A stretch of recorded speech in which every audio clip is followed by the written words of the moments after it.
Hello, this is Ash. And this is Hannah. And welcome to Red, White, and Bi. Guys, we're on episode 8. Feels like a big deal. It is a big deal. So, Ash, you know I have a very popular true crime podcast that I listen to, and they've been doing some episodes from their past, how to say without revealing. Rewinding? Yeah, sort of like rewinding a tape and playing old episodes. They were talking about kind of encouraging people who are trying to start a podcast and saying that like most podcasts don't get past episode 7, I guess. So I think we are on the right road. We're on 8. We passed the 7 mark. It's early enough, Hannah, that I was convinced this was our 7th episode and not 8. Yeah, we did talk about it. I was pretty sure it was 8, but it sounded too damn high, to be honest. Well, and that's the thing. Like, I stand corrected. I admit that, I need to walk that back. So this is episode 8. And today we're going to be talking about the release of Mahmoud Khalil. We're going to be talking about bombing Iran and their nuclear facilities. And we're going to be talking about the U.S. Supreme Court upholding the Tennessee ban on gender transition intervention medicine. That's a mouthful. It is. We'll start with the first story. Mahmoud Khalil, who you may recall was involved in a pro-Palestinian student organization at Columbia. He was living there, although he was not a student.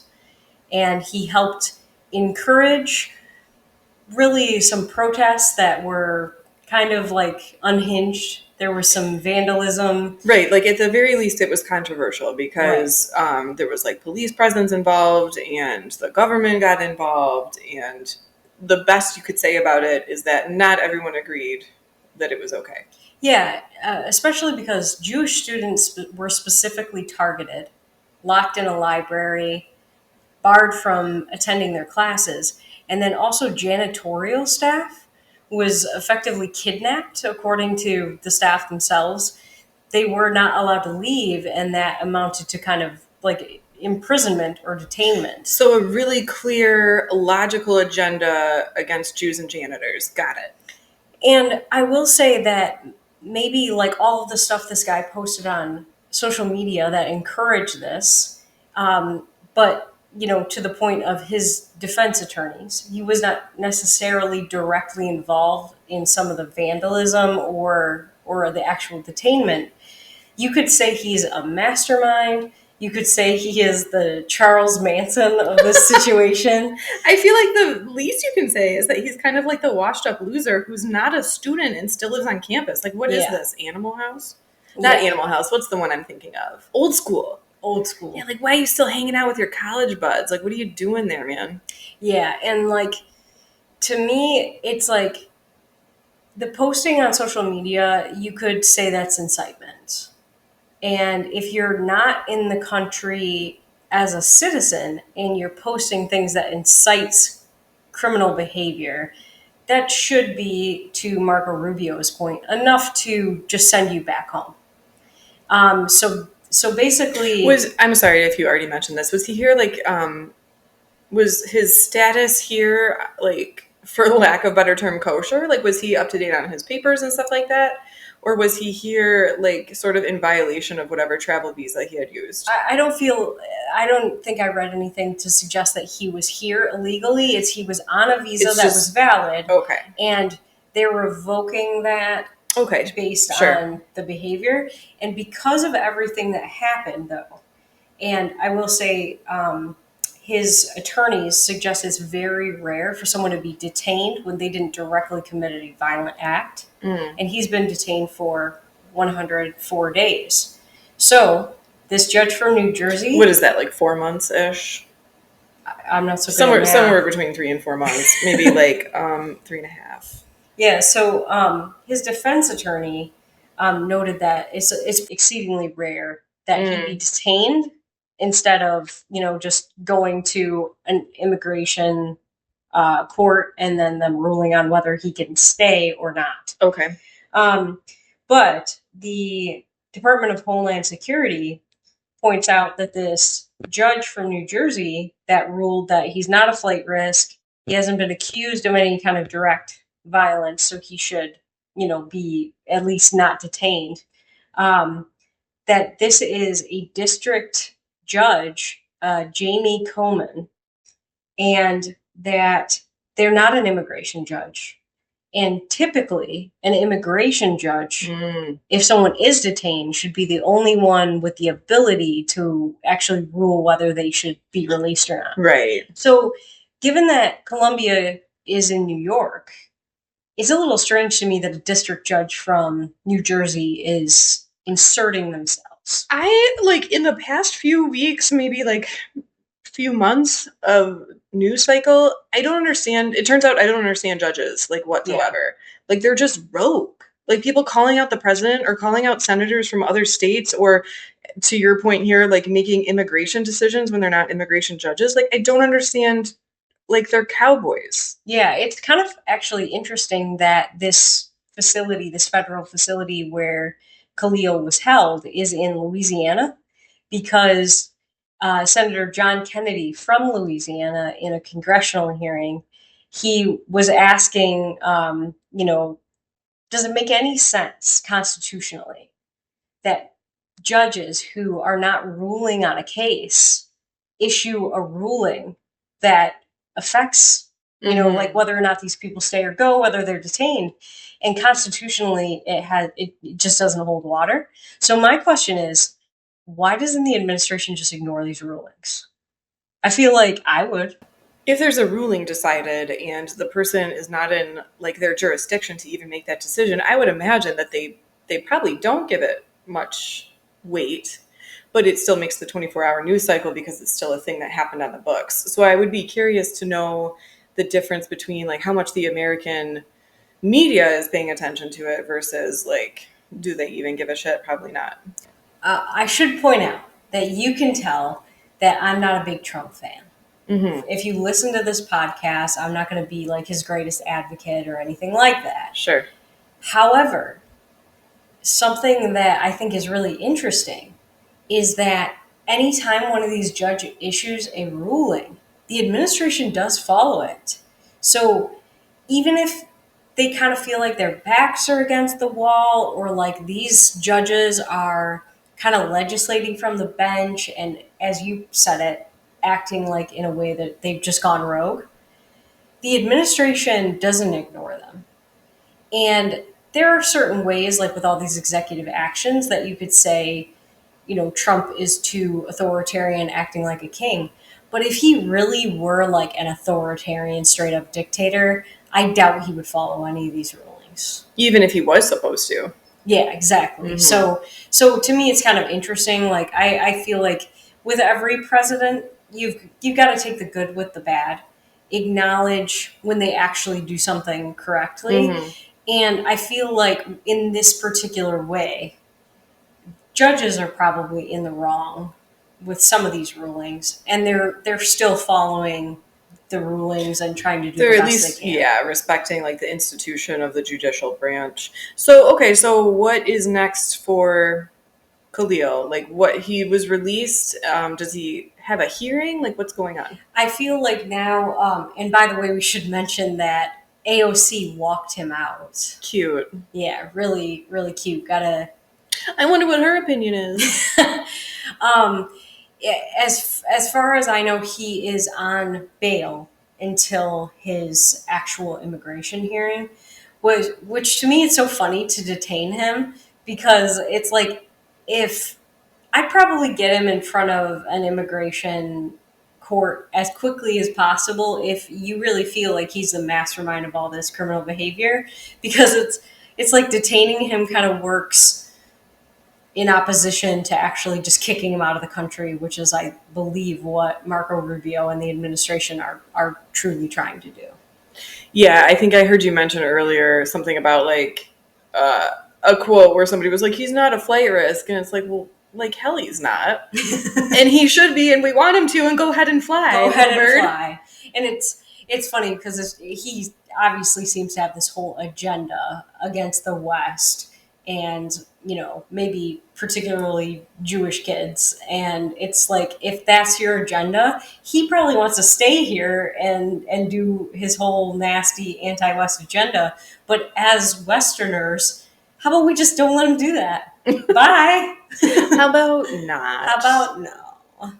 So he's got an upcoming hearing then, I take it, and his fate will be decided whether or not he's allowed to, stay in the country, or are they going to pursue criminal charges? Well, and that's the thing. It's like personally, rather than just deport him, because if it really is like there's no connection to any violence or whatever, we don't need to imprison him and cause, taxpayer Right, dollars. he's already cost us enough money with his detainment and arrest and all that. But I do think the media frenzy surrounding him is really interesting. And like they were like, oh, his wife had a baby while he was imprisoned, and actually, the baby got born, and he wasn't allowed to hold it. It's like, well, why should he be allowed to hold it?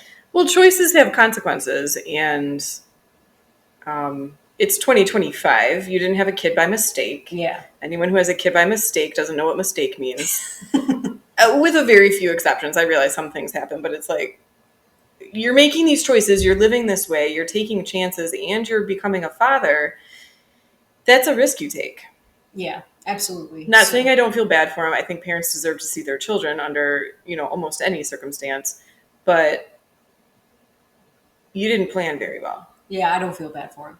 I don't feel bad for him. But I understand that, like, parent-child connection and bond is larger for most people than a political agenda. I guess I'm not sure where it falls in his rank of priority. I would guess that if you are pro-Hamas, you probably place spending time with your children very low on the list. Yeah. As long as little Billy grows up to be a martyr. It's not a very kid-friendly environment. Dogma. There you go. I'll say that.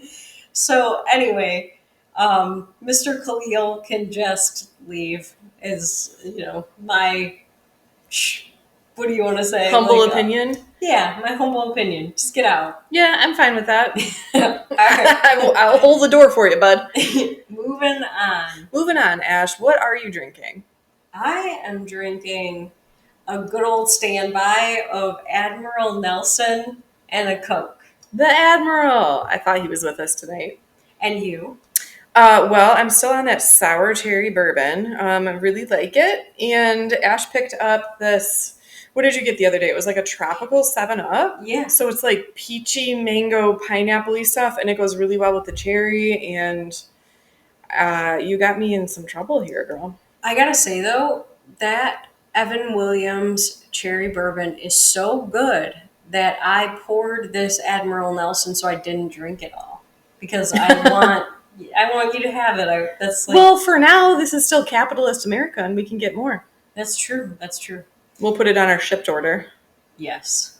It's good stuff, though. It's easy. It's easy to drink. Yeah, this is not your millennial college years cherry brunettes. This is good. Yeah, I enjoy it. So, we're going to talk about the big story of the week. Yeah, it's been, I don't know if it's a bit of a slow news cycle or this is just so big that they haven't really dived into bigger, I should say, other topics this week. But yeah, if you've paid attention to news whatsoever, the big story about the U.S. involvement with the Iran nuclear escalation. So we thought we'd lay down a little bit of history and background for you guys before we get into it. So since the Obama administration, we've been trying as a nation to de-escalate the nuclear development in Iran. It started back in July of 2015, so we're coming up on a 10-year anniversary here. There was the Iranian nuclear deal, which technically was called the Joint Comprehensive Plan of Action, or the JCPOA. So we basically, with that initiation, we sat down with Iran and negotiated. There were some stipulations that they had to, I think, cut their enrichment by something like 90%, get rid of some of the weapons they had already made, really, really cut back on their development of nuclear weapons in the exchange of demands and favors. The United States ended up giving somewhere between 32 billion and 150 billion US dollars between 2015 and 2018 to Iran in exchange for them de-escalating their nuclear development. The exact amount of this money exchange, the amount of payment that we gave this country, it's not even clear to journalists per Newsweek. Like, we don't even really have a very clear understanding of what we gave to this country in exchange for them agreeing to, like, not, blow up the world. I was watching very closely at the time Senator Ted Cruz from Texas pointing this out to the administration as it was happening, that as he put it, there were basically heaps of cash given to the world's largest state sponsor of terrorism, and that it wasn't done through congressional approval. That the exact amount given by the administration to Iran was unknown even to Congress, which goes against every, scrap of Americanism. Yeah, like the power of the purse is supposed to be Congress's alone. If this deal was inked, you should have at least figured out with Congress how much we were allocating to Iran to start. No one even really, it's our money. We make no mistake, the government is on my payroll. They're on your payroll. Like, we employ them. And they're just spending this money that we give them with no checks and balances, no review. No one even really knows how much exchanged hands. Yeah, and I think if you ask many conservatives and like all libertarians, how would you feel about foreign aid in general, even to allies?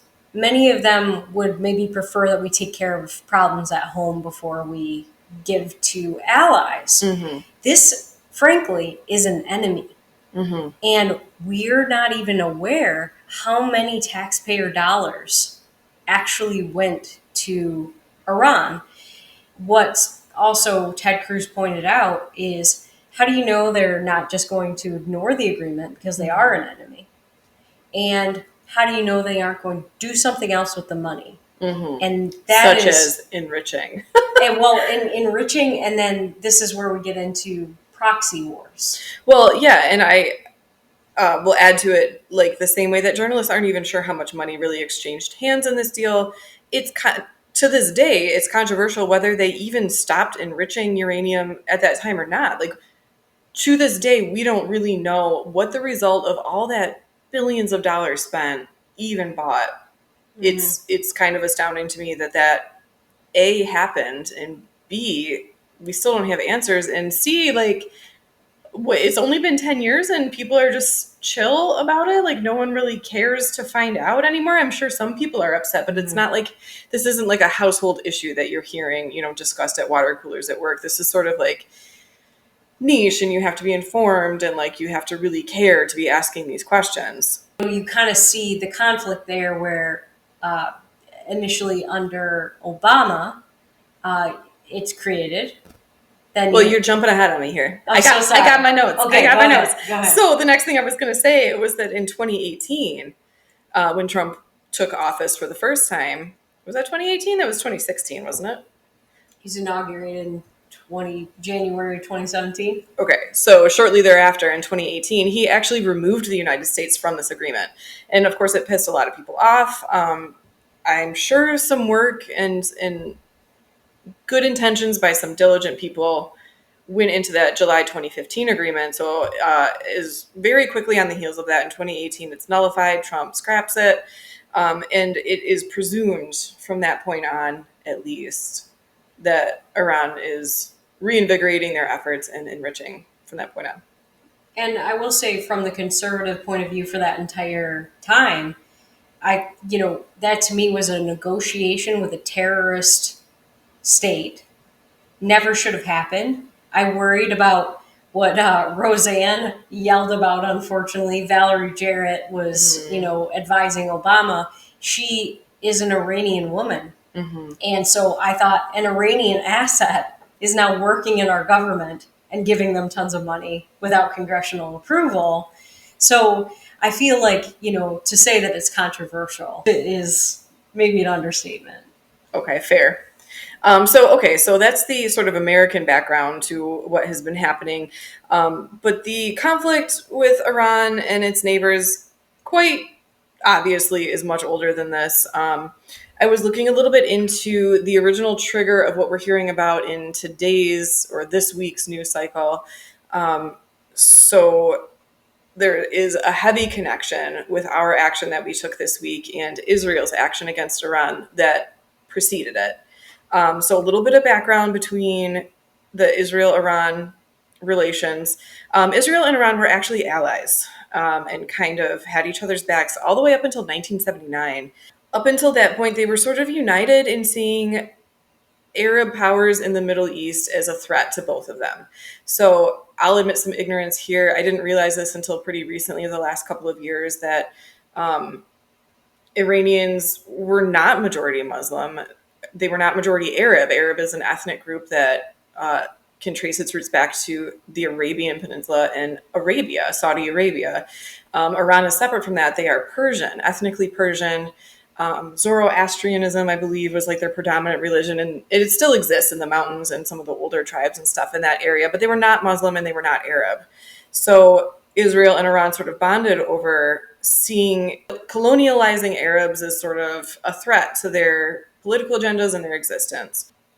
However, in 1979, Iran cut off relations with Israel after they had an Islamic revolution.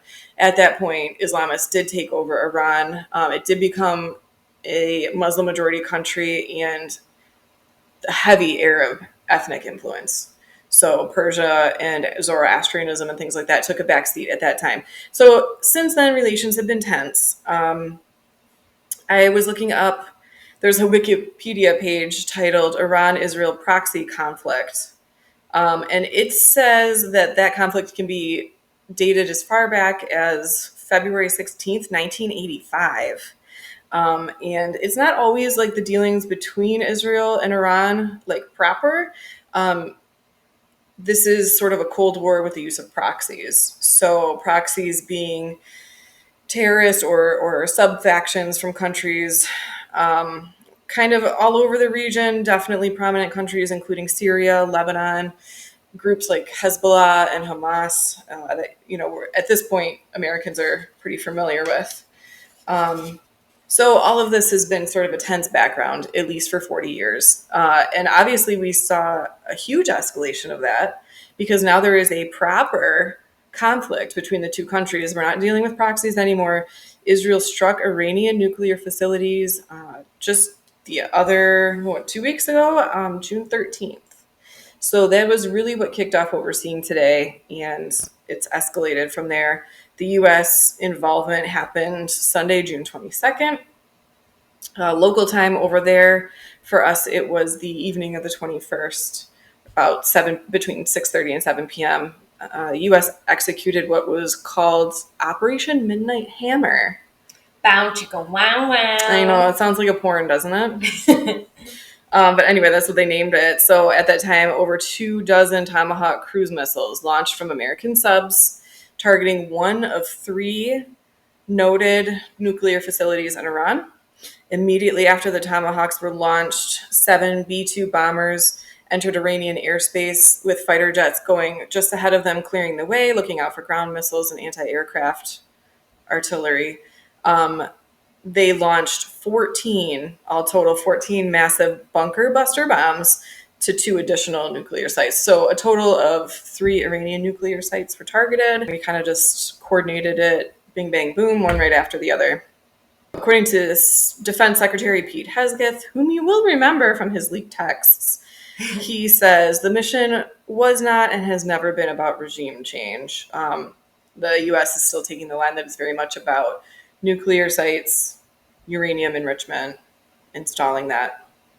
Yeah, I really do think it's interesting to see Democrats and libertarians come together. Democrats being anti-war only when it's not the people that they're supporting that are starting the war. You had Hillary Clinton, Joe Biden voting for the wars in Iraq and Afghanistan, And then all of a sudden, it's like Democrats are doves again, only when they're not in power. They seem to fully support taking out Muammar Gaddafi in Libya just because Hillary Clinton did it and laughed about it. But the rest of the time, they can be doves.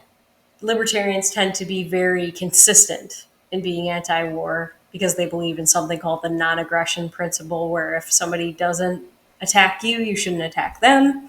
But what I find really interesting about the left and libertarians coming together on this is that they tend to ignore very recent history. In 1981, the Reagan administration worked with Israel to bomb nuclear sites in Iraq, and we did not go to war at that time. This could have been, I think, a very similar situation, but the Ayatollah was not willing to negotiate after that initial bombing from Israel, and therefore you kind of have a red line created. And if Trump doesn't answer that, if you kind of give someone a deadline and then like say, hey, come to the table and talk to me about peace, if you don't then do something about it, you look very weak. So Well, and this is a baton that has been passed around since 2015, right? Yeah. So Obama, I guess, tried to take a hard line and say like, hey, just stop making nukes. Here's a ton of money. Please play nice. And then they didn't do it, and they didn't do it, and they didn't do it. And the responsibility keeps trickling down the line, and we're looking weaker and weaker and weaker. At what point does the disciplinarian parent step in and wail on that kid? Yeah, and it should be pointed out that I'm not for wailing on children. Sure. But you take my metaphor. Yes. Iranians in Iran, or Iranians who have fled Iran, point out that the Ayatollah cannot surrender. It is basically now part of their constitution and agenda to spread worldwide this religious caliphate. So if the Ayatollah were to just come to the table and it wasn't initiated by the United States like it was with the Obama administration, it would show weakness to what he's trying to accomplish too. So I feel like in both cases you have red lines that are crossed, and if the other doesn't behave accordingly, they will look weak. So the supreme leader of Iran certainly doesn't want to look like the kind of milquetoast leader of Iran. And then you got Trump, who is basically saying, I told you not to do that. I told you fuck around and find out. I told you're fired. And we might be 10 years late on our threat, but fuck around and find out, man. Yeah, absolutely. And so, like, to the people, again, like, I'm not typically one to defend Trump, but I feel like I wanted it so badly for the U.S. not to be in a position where they would get involved. Basically, you untie Israel's hands, like was done in 81, and hope for the best. Not forcing any kind of regime change, but hoping that these nuclear sites get bombed and that happens naturally within Iran. And it seemed like this time in 2025, we were set up for that. I mean, at this point, Israel was already taking action. I certainly am a layperson here. I don't understand the intricacies of foreign relations or war, but it seems like overkill a little bit.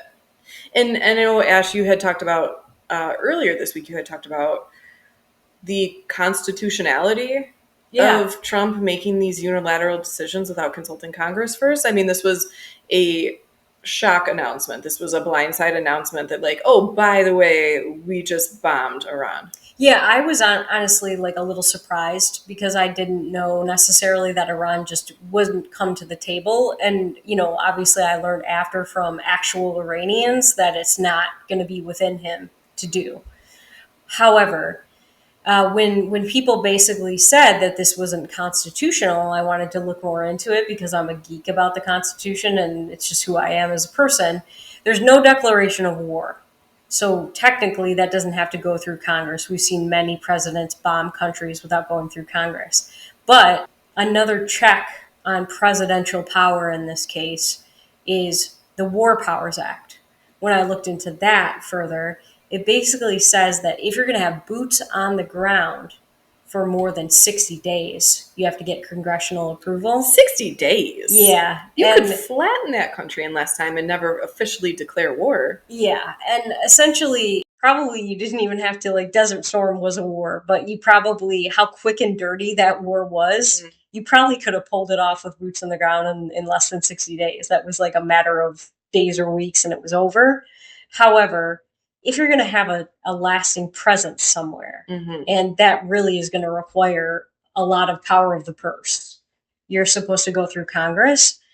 If Trump never puts any boots on the ground, and this is only, a matter of blowing things up, really he's not required to do that either constitutionally or through the War Powers Act.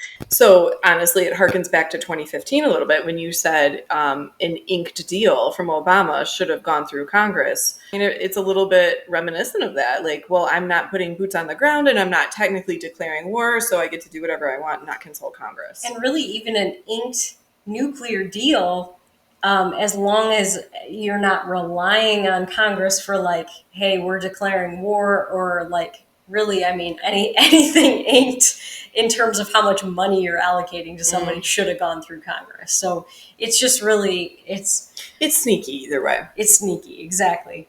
But I'm glad that Trump was strong on this, because I do think that it will help us avoid a war, an actual war. Like, if you're weak and you appease people, I think that is when things escalate, because they're learning they can get away with more.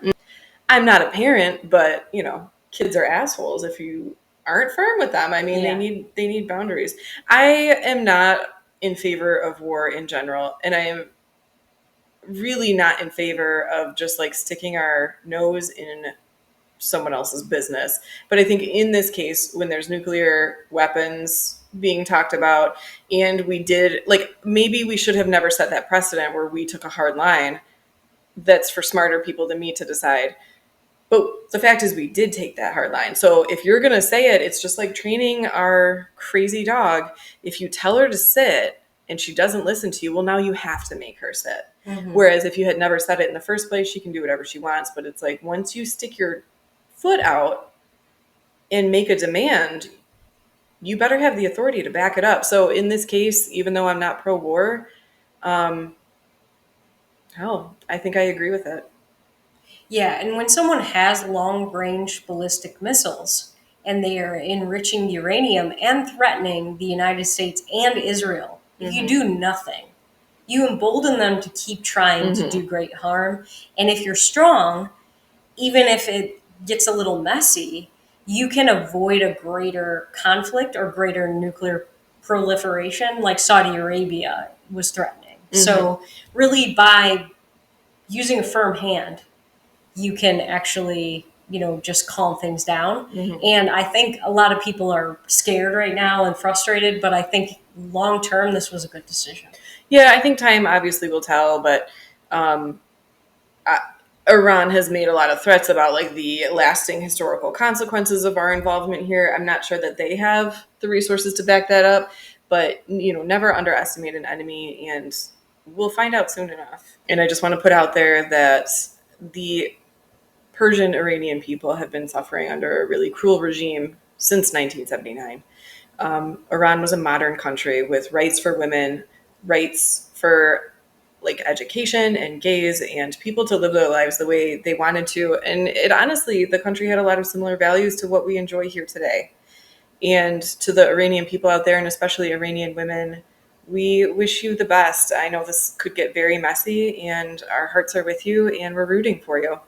Yeah, quite honestly, what is really concerning about this entire conflict and the way people are reacting to it is that if we really look at Iran prior to the revolution, women were in bikinis. their hair was down. They got to play rock music on television. They were politicians and doctors and career women. They got to make decisions about their body and their lives, their education. Yeah, and at the heart of real feminism, like wanting, equality under the law for women, I feel like what we see in a secular Iran, even if the leader was religious, he didn't put that on his people, is similar to what we see in Israel. It's a secular country, even if it is the Jewish state. There is, equality in under the law. It's not a theocracy. There aren't laws, much like we strive for here, there aren't laws based on a religious dogma. You might have a majority religious group of people in that country, but it should not and does not leak into the laws. Yes. For the most part, to Absolutely. our effort. And what I am wondering is if you have progressive feminist women, progressive feminist people, full stop, why are they not supporting, or hoping for, we don't have to be involved, a regime change in Iran? Right. And to, again, the quote by Pete Hesketh, this whole action the United States is taking is, on the books, is not about regime change. I'm going to stick my opinion out there and stand by it. I hope the regime does change. And I hope that women who are alive and remember how the way it used to be and maybe have told their daughters about the way it used to be, I'm rooting for them. Mm-hmm. We don't need to, be aggressive, be aggressive in the term, like, we don't need to be overthrowing people like, the United States has done in the past. You don't need to be sticking your fingers in. But to me, it's okay to be at home praying for that regime change because all these people deserve it. And if the regime doesn't change, all the more reason, like, my heart is with those women. And if they remain under Islamic rules, so be it. I hope as many innocent civilian people can come out of this unscathed as possible. And to all the girls who will probably never hear me say this, but to all the girls who have uncovered their hair and given the finger to pictures of the Ayatollah, you are badass, and I'm rooting for you. We salute you badass bitches, and I wish I could party with you. Amen.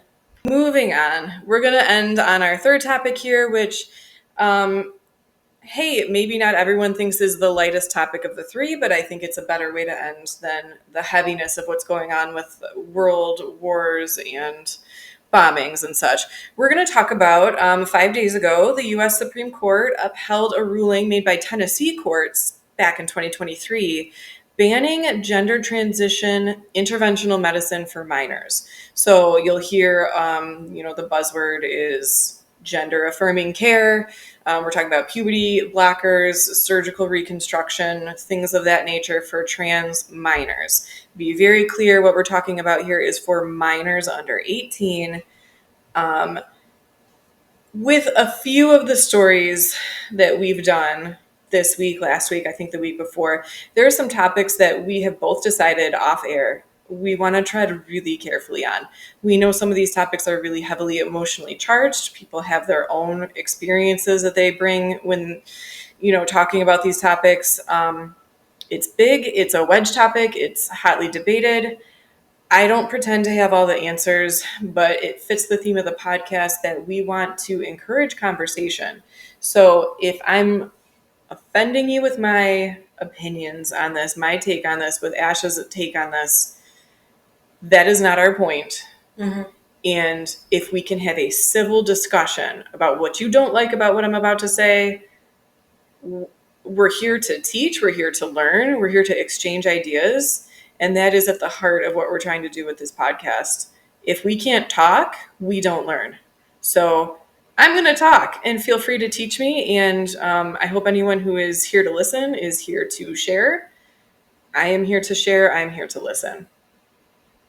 With that being said, I hope it's okay to speak for Ash too on this, right? Sure. That I personally don't. I could give two shits what somebody over 18 decides to do with their body, with their biochemistry, with their life, with their name, with what is listed on their license or their pronouns. I don't care. It's America. Let your freak flag fly. Do what you want. That's not what we're talking about with this story. We're talking about medical intervention to children, people who haven't finished puberty, perhaps haven't even started puberty. So that's my take. Back in 2023, Tennessee did put a ban on gender, but what some places will call gender affirming care for anyone under the age of 18. It's been embroiled in this legal battle since that time in a case called the United States versus, there are not enough vowels in this name, but it's the United States versus SupremeCourt. That's my best guess too. Yeah, by a vowel, guys. So it's a historic case because this is the first time the U.S. Supreme Court has actually taken up a transgender healthcare issue. There have been a lot of transgender issues in the news lately, and the Supreme Court has dealt with that, but this is like the first time they've taken it on in a healthcare type context. So there are 3 transgender teens, their parents, and I believe it's one doctor that kind of oversees all their medical care. So they are the ones appealing this and taking it up to the level of the Supreme Court. So they've been doing that since 2023, the last 2 years. And about 5 days ago, they voted 6-3 to uphold the status of that 2023 Tennessee court ruling that prevents this. The initial argument was that preventing gender interventional care to minors was discrimination and unconstitutional based on the idea that you were withholding medical care based on like gender or sex or age. So they were kind of battling that this whole time. So 6 Supreme Court justices upheld that decision. The 3 who dissented were 3 liberal Supreme Court judges, Justices Sotomayor, Kagan, and Brown-Jackson. So it's not really a surprise that the liberals took the stance that they did. I took a screenshot of some quotes. One of the justices is quoted as saying, Tennessee concluded that there is an ongoing debate among medical experts regarding the risks and benefits associated with administering puberty blockers and hormones to treat gender dysphoria, gender identity disorder, and gender incongruence. This court's ban on such treatments responds directly to that uncertainty. So the idea that it is clear cut, that quote unquote gender affirming care is safe, reversible, and without consequence is under contention.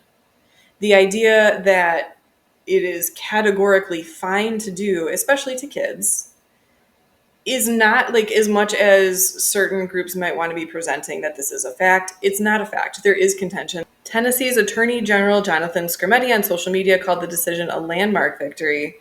He said, quote, "This is a big win for evidence-based medicine. This is a big win for democracy, for letting state governments decide what state laws should be." So I know that's an issue that's near and dear to Ash and I's heart, that states should decide what's best for them. Really, the role of the federal government over, what would you say, like the last 50 to 100 years has just blown up way past the original intention. So if Tennessee decides that's what is best for Tennessee people, the federal government's acknowledging that and letting them decide.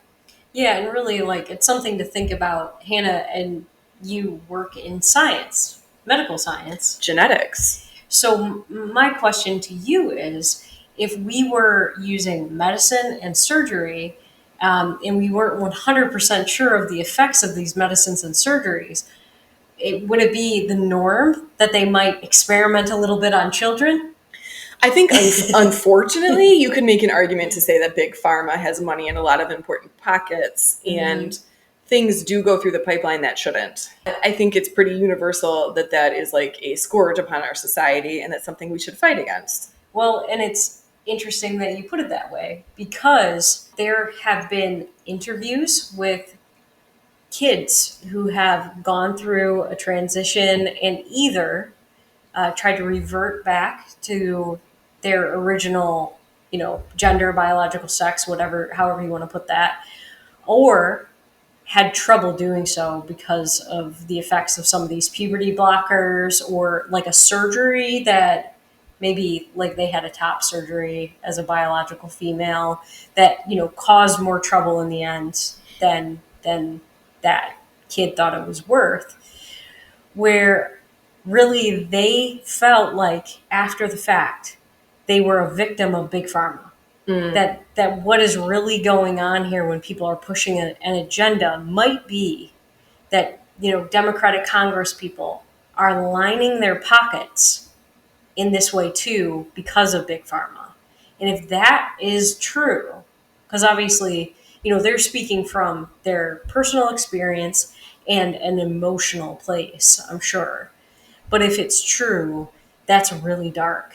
Yeah, and I'll say that the fact is that the number one moneymaker for healthcare systems, doctors, pharmaceuticals, whatever, is elective procedures and elective therapies. So basically, if you have a heart attack and you're rushed to the hospital and they do emergency heart surgery on you, that's not a decision you're necessarily making.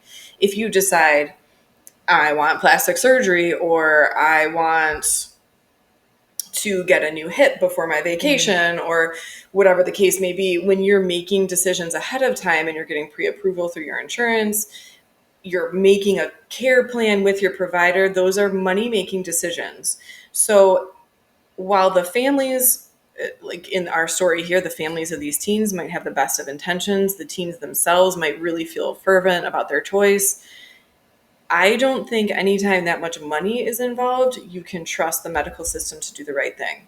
Unfortunately, working for healthcare, seeing behind the scenes, the dollar is king, even in these like really distasteful ways. The bottom line exists in healthcare, and it still runs the business as much as it would in the automotive industry or cosmetics or something like that. Yeah, I think too, when you point out the fact that like Hannah and I are the B in the LGBTQ plus community, and there are influencers, libertarian ones like Brad Palumbo, or conservative ones like Blair White, who have talked to trans kids who have transitioned and feel exactly like what you're saying, or they have, Brad Palumbo has researched the fact that there is no really firm increase in like suicides if kids do not go through this care.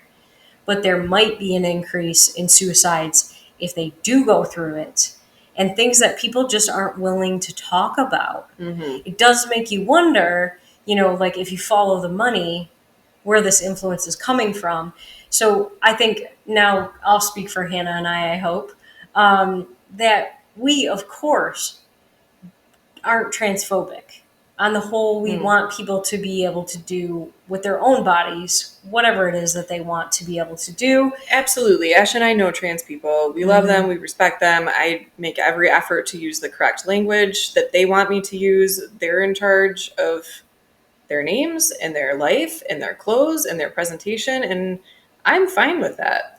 And we just want kids to be treated in a way that is helpful and appropriate for them. And really, like, if you're a kid and you don't know who you are, what you want to be when you grow up, and you can't get a tattoo, maybe given more time, this will be something that is a phase in your life that could change. And like, I can speak from personal experience that when I was 4, I wanted to be called Steve for an entire summer. And now that I'm a grown ass woman, I'm really glad I'm not Steve. Like, you never know. And it's You okay never to know. let kids like decide, like, to do their thing and to like see things through and to feel it out without changing them permanently. And I like, just to cross our T's and dot our I's, and this is not a correction, but when you said like maybe it's a phase and maybe it'll grow out of it, I just want to point out that we also acknowledge maybe it's not a phase and maybe you will not grow out of it. And when you hit an age, and we realize that the government does this, right? Like, there's an arbitrary age when suddenly you're magically responsible enough to buy alcohol. Yeah. Or suddenly magically you're old enough to go see an R-rated movie without your parents. Like, we make all these weird arbitrary benchmarks for responsibility because not one rule fits everybody. So we try to pick a general benchmark of when like you're making responsible choices for yourself. So maybe 18 isn't a magical number. Maybe you do know at 12, but we have to settle on something that is like a line of best fit for the graph of cognitive development. And to Ash's point, I didn't know what I wanted to do for a job for the rest of my life when I was 18. I didn't even know I was bi at 18. I didn't know I was bi until I was like 27. So there's a lot of growth between 12 and 18, and there's a lot of growth between 18 and 28. No one's saying that 12-year-olds don't know what they want for the rest of their life. But what we are saying is that you shouldn't experiment on somebody who can't even vote, who can't even buy cigarettes, who can't even purchase a home on their own. Yes. And, she's right to point it out. Not all things are a phase. But for me personally, being Steve was a phase and dating men was a bad, bad phase. Not everything works for everybody, but you're allowed the time to figure it out. And that's what I think, Ash and I are most in favor of, is like, give yourself time. Yeah. I thought I wanted a tongue piercing and fire engine, red hair, and a husband when I was, 16, 17. I'm really glad I didn't pierce my tongue. I'm really glad that my hair isn't short and spiky and fire engine red. And I'm really glad you don't have a husband. I think we agree on that. You don't have a husband. So, again, going back to our story, we're excited to see states get to decide what's best for states. We're excited to see children not being treated as experiments until we know for sure. I think Ash and I could agree if there was like definitive science pointing out an age younger than 18 where kids were making these decisions reliably and consistently, let the law reflect that too. I think that's fair. I think we're both in favor of just saying, let's be sure. Let's not treat our kids like experiments. And I should say as well that Blair White has said that she is really happy that she waited to transition past 18, but that she thinks it's possible that maybe 18 isn't the age. Maybe it'd be more like 25. But I think it's possible that it might be different for everybody.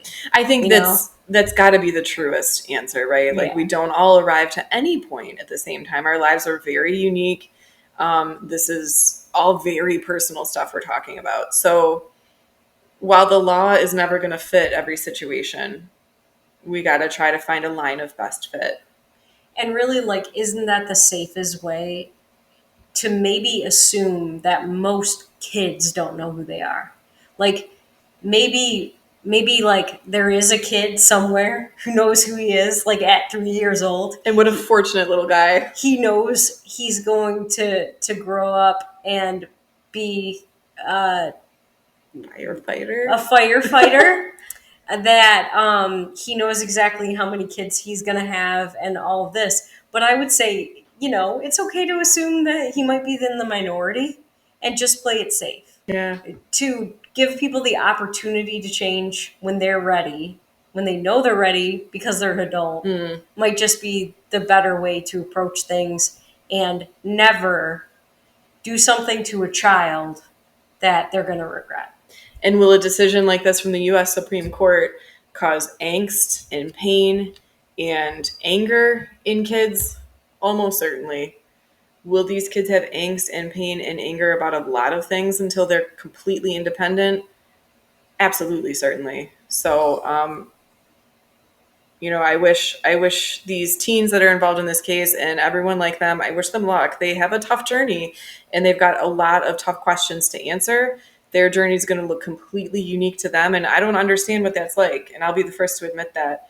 But I feel good that they're being given a chance to make that decision at the time when they have the best tools to make it. And really on their own when they're grown up and might not have the outside influence of parents one way or the other, who I'm sure, are trying to do the best Absolutely. by their children, but on their own, because really, they're the only one who knows how they truly feel. That's an incredibly personal decision that I don't think a doctor, a parent, or certainly a Supreme Court justice could make for somebody. Amen. All right, guys, enough about the controversial topics. That was a wrap on our 8th episode. We thank you guys so much for listening. This is something, as always, that we're still trying to finesse and get better at. We're so excited that you're choosing to listen to us and grow with us. And I meant it when I said we're here to teach and we're here to learn. So if anyone wants to have a respectful conversation about some of the heavy things we were talking about, we'd love to hear from you guys. We're going to put up a poll. So our poll this week, we're going to harken back to our Iran story. As we said, Pete Hegseth, the Secretary of Defense, was quoted as saying that our action in the Middle East absolutely does not and will never have to do with regime change in Iran. So, assuming there is no U.S. involvement, would you support a regime change in Iran? Yes or no? Thanks for joining us, guys. This is going to be it for this week. Thank you so much. Hope to see you next week when we'll talk about more crazy shit happening in the world. Bye. Bye.